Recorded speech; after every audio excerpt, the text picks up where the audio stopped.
in this, and it's just as well because normally this guy leaves his wallet at home. Are you sure you can afford this? There you go. This time on Changing Landscapes, we're visiting Port Hardy at the north end of the island, home of the giant carrot.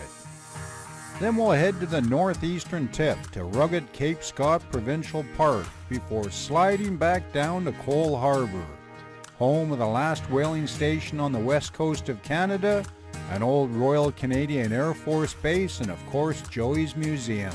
Sign on the way into town said it's a whale of a town, and that was one whale of a road.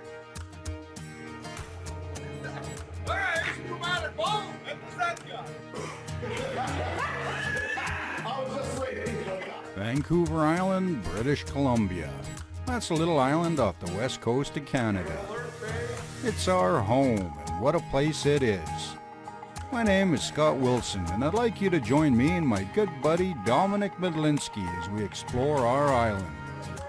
Dominic's a landscape artist, and I like to film, and together we like riding bikes, so we're going to take you for a ride. There'll be stunning scenery, lively locals, a bit of wildlife, and perhaps even a tipple or two. If you haven't checked out Vancouver Island yet, then here's your chance. This is Changing Landscapes, Vancouver Island.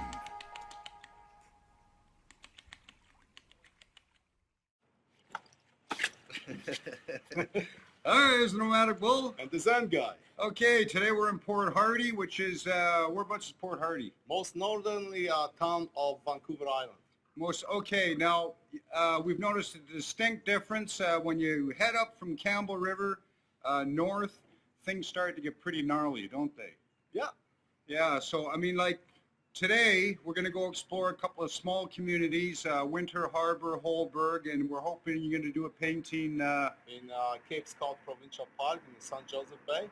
Cape Scott Provincial Park.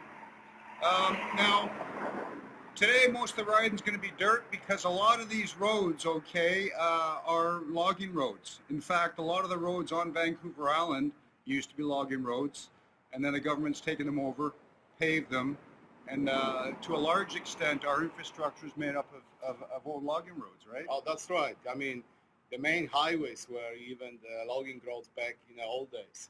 Yeah, yeah, the road from actually Campbell River to Port Hardy, Yeah. logging road. So today's going to be lots of dirt. We got sunshine, hopefully a beautiful painting. Should we go explore? Let's go.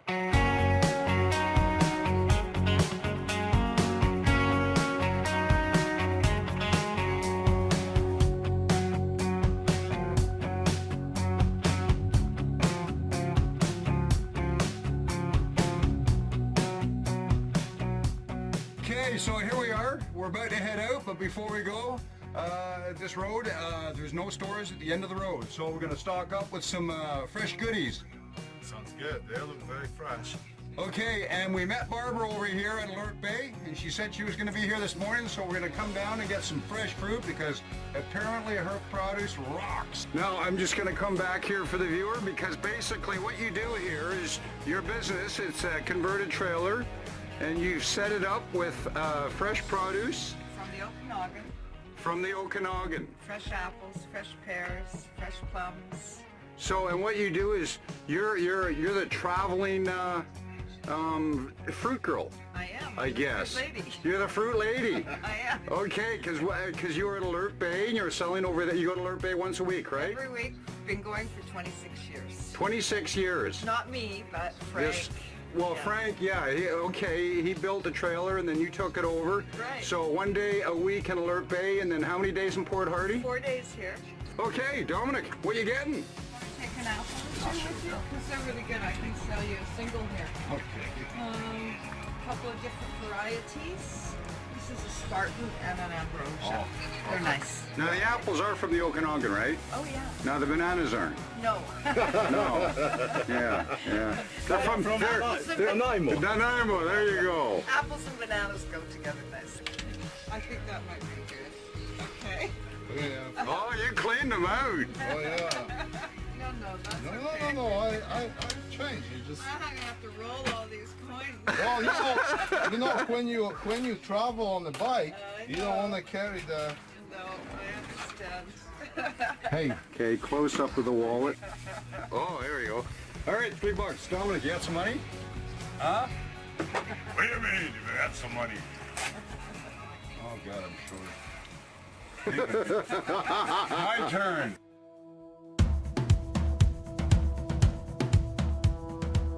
Cape Scott Provincial Park lies at the end of a gravel road. The park sits at the northwestern tip of Vancouver Island. From the trailhead in the parking lot, there are trails that lead to different beaches or the lighthouse. We chose the path to San Joseph Bay, which wound through giant old-growth forest shrouded in moss.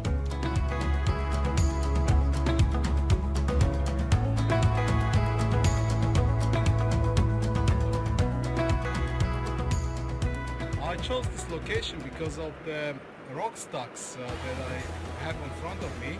The tide is currently out, and in about 2 to 3 hours we'll come through the rocks. What's really beautiful about it that there is a high contrast between dark and light, and also between warm and cool, especially between the very fine light sand and the shadows, purple blue shadows created by the rock stocks.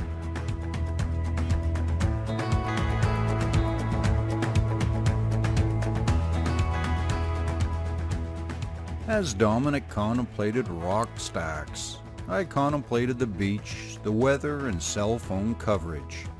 It was October, blue skies and sunshine, and 0 bars on my cell phone.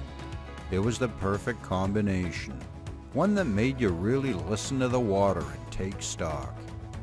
The bay was pristine, and because it was at the end of a gravel path, at the end of a gravel road on the northwestern tip of Vancouver Island, it just might maintain its integrity. All in all, Cape Scott has to be one of the most beautiful places on Vancouver Island.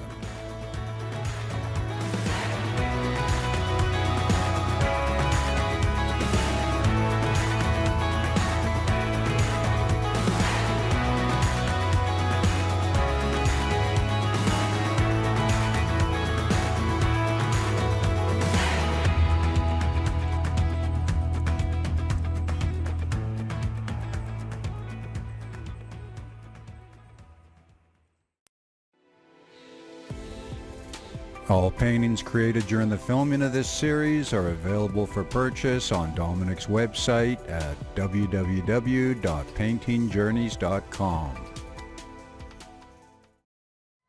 Good morning from Port Hardy.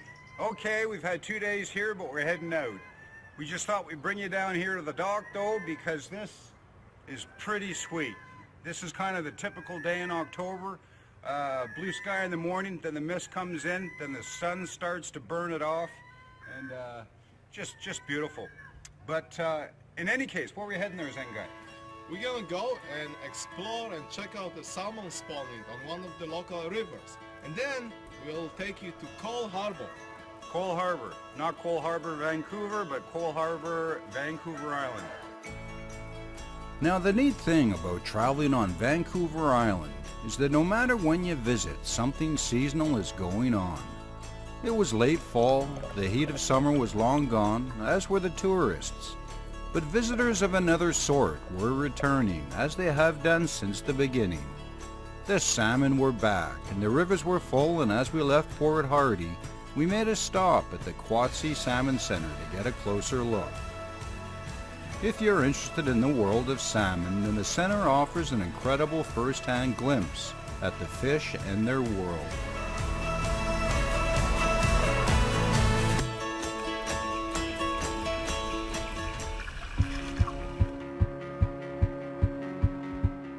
With our little meet and greet with the salmon over, we headed down the road to Coal Harbour.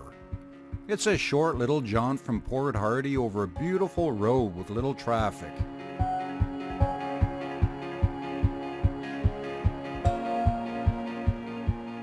Coal Harbour is an interesting little place with a population of around 150. a government dock, and an eclectic past. Patterns were really starting to emerge now. We've been seeing lots of boats, lots of seagulls, and lots of the iconic Canadian de Havilland beavers. Welcome to coastal Vancouver Island. After our arrival, we found our way to our hosts, Anne and Frank at the Dolphin House Bed and Breakfast. I'm going to send you on a long walk. On a short pier, yes. Weekend pier. Oh, Yeah. I've got a short beard. So, oh, his jokes. No. We notice he is Oh, quite clever. no. Alright, They now, need those jokes. All right, this is the kind of reception we've got. We're here at the Dolphin House Bed and Breakfast in Coal Harbour, and Anne and Frank have very graciously offered to put us up for a couple of nights, and we had to get this on film because they have a couple of stories to tell. And yes, and actually, and you're native Coal Harbians, Harborians, or what do you? So basically, you're not native from the area, are you? No, I'm not. No. In fact, you're from across the pond. That's right. Where are you from? The big pond. I'm from Liverpool. Liverpool. Go on, give us some. You want me to talk like that? Yeah, there we go. Yeah, I absolutely. want to tell you a story. We had a phone call from the Chamber of Commerce in Coal Harbour, Yeah. and there's a young boy, he's probably 18. Yeah. And he says, some of us are, because I have on my website, Scouse spoken here. Scouse. Scouse, Scouse. okay. Okay, for anyone that doesn't know, Scouse is kind of like a dialect that people That's right. speak from Liverpool, England. So he said, some of us are wondering, what is this scoozy? That so I'm just enchanted. It's like scoozy. Isn't that elegant? I speak scoozy. Sounds like some dialect of I'm Italian. trying to tell him, and because the first thing I say is, well, do you know the Beatles? And he says, no. Oh, where do you start? And I said, really? How old was he? About 18. Yeah, no. So I said, Ringo, he talks like this. What would you like me to say, fella? And he just hung up. He hung up. Oh, so it sounds like we have quite a day ahead of us tomorrow, Don. Oh yeah, sure. Have you decided what you might paint? Yes. What would that be? Are you going to keep that? No, It's a say artist. right. No, I have several, 2 or 3 ideas. They have to brew in my mind, to sit on it. Vancouver Island is a special place. We all know that. But there's something about the north end of the island that's a little removed from the rest. The long road up whittles out the population, and what you're left with are folks with perhaps, dare I say it, remnants of a pioneer spirit that opened up the land in the first place. And of course, there's the tranquility. I decided to paint this morning, a very calm morning, and I'm focusing on the reflections. So using very loose brush strokes to create a mood, an atmosphere, to capture the essence of this beautiful Vancouver morning ocean view.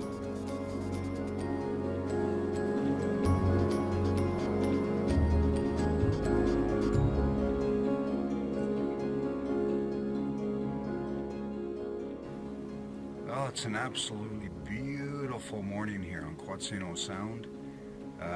We're at this lovely B&B right by the water's edge. Dominic is set up just behind the camera painting. I was doing a little bit of filming, and it's such a peaceful place. And I'm busy filming him and composing my shots, and all of a sudden this sea otter came along, just right in front of us. And he was diving down, and he grabbed, whatever he was grabbing, and then he'd bring it back up, and he'd pound it with a rock on his chest to bust it open so he could eat. And meanwhile you have the mist in the trees, you have the reflections on the water, and I'm just filming all this, and it's just so peaceful. It really is hard to describe the nature that is here. it's just, it's so beautiful and peaceful. And, yeah, it's lovely.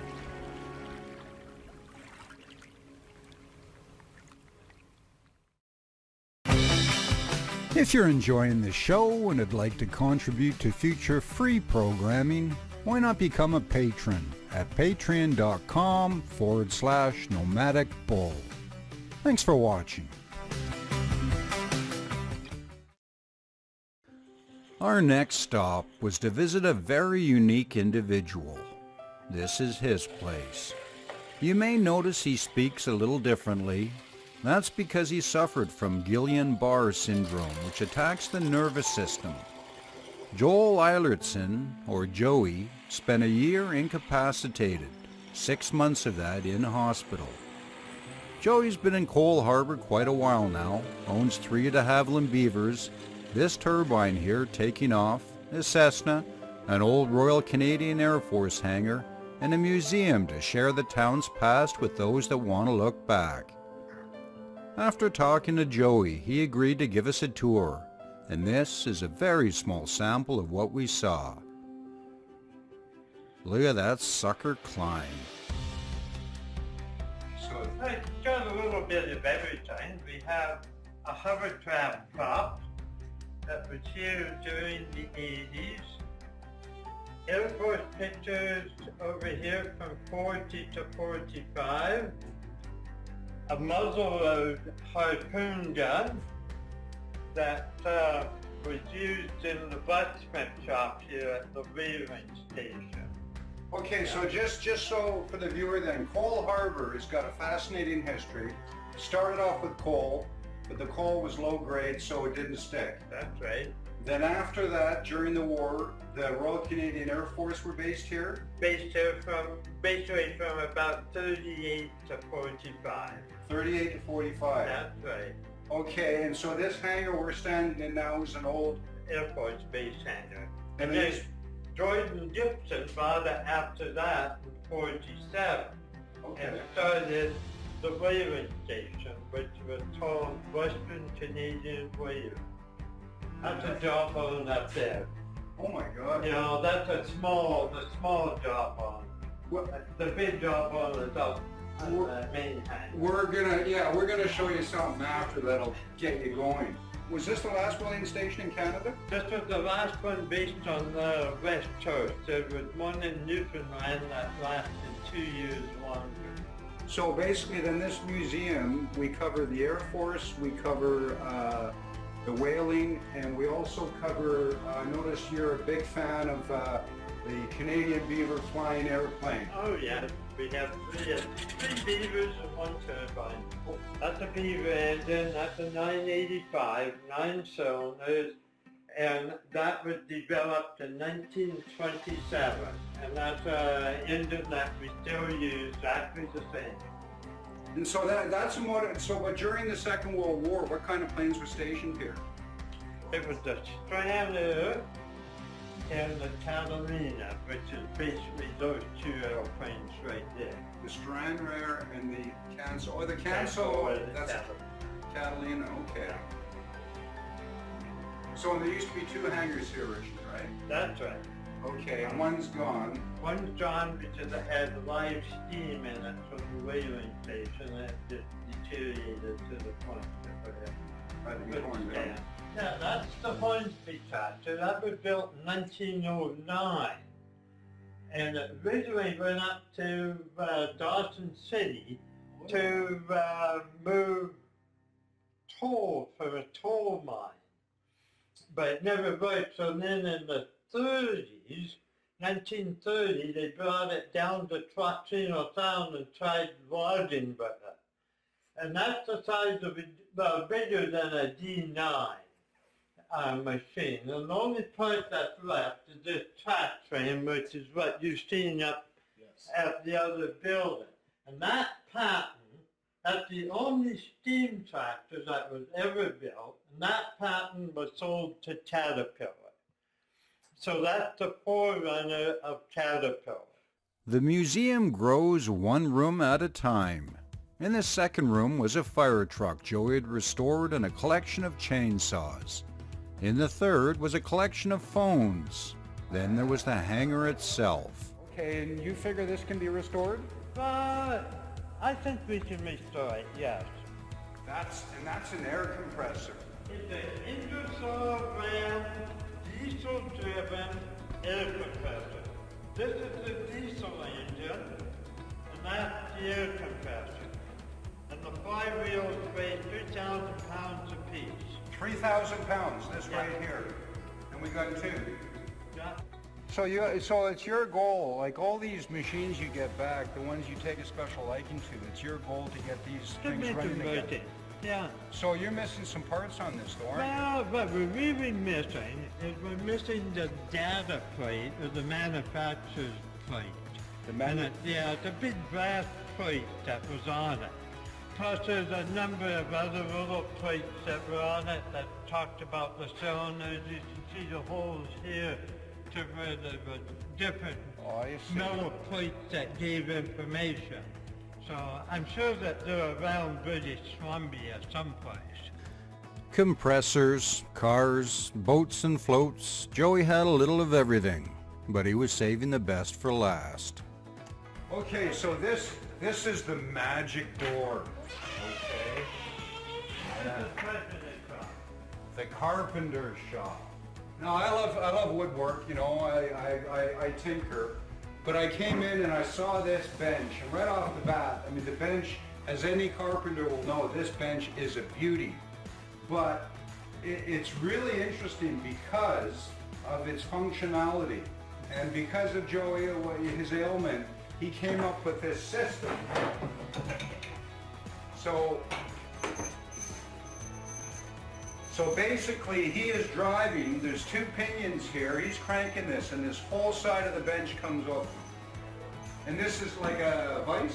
Just like a big vise. Now this wood here, okay, it's got a bit of a somber side to it, but this wood came from where? This wood here is just off of scrap, but these pieces around the outside came from the Maid of Orleans, which was I think a 95-foot sailboat that was built in 1860. And it was the last slave boat ever built. The Maid of Orleans. The Maid of Orleans. And it was 1816 was the last slave built Boat built. It was never used in the slave trade. And then it wound up, Gordon Gibson had it, and he used it. And then later it wound up with some ship cutters and sunk at trucks from Port Hardy. Oh, wow. And about 10 years after it sunk, I salvaged a pile of gunwood off it. Well, this shop here, Norm Abrams, he'd be right at home here. But no, Joey, I think what you do here, I mean, I take my hat off to you. I think it's absolutely amazing. Your story, like the medical side and what you do. And thank you very much for allowing us to come in here and film. Because, well, I appreciate it. Thank you. Okay. Yeah, cheers. All right, that's great. A nomadic bull from Joey's History of Coal Harbour. That evening, we were invited to go to the weekly Coal Harbour jam session of the Chalid Band. I think that's how you pronounce it. It was a great way to finish off our time in Coal Harbour. They played some classics, but they also played a couple written by local musician Alan Douglas. This one, The Northern Isle, kinda hits the nail on the head.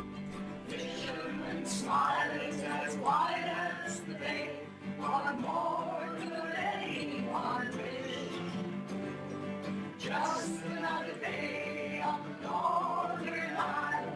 Just another day in paradise. Just another day on the Northern Isle. Having the time of our lives.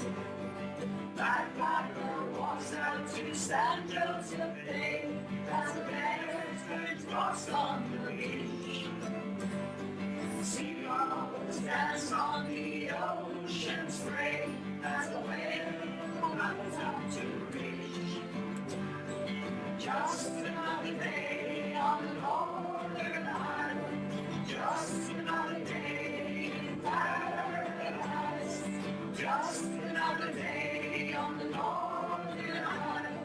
Having the time of our lives. Lay on Story's beach, and what bluebird watches with pride. People sit on driftwood seats, awaiting the turn of the tide. There's no doubt about it. The north end of Vancouver Island is a special place. And we had an absolute blast, and, well, we look forward to going back.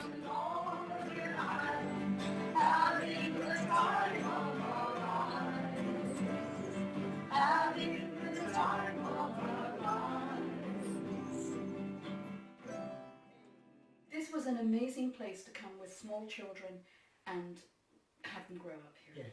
So you came here with your children? I came here with to 3 Port small Hardy. children. To Port Hardy? Okay. Port Hardy, yeah. What do you mean you don't want to go out? Put your reindeer on and go outside and watch for bear, huh? Go play with the bears.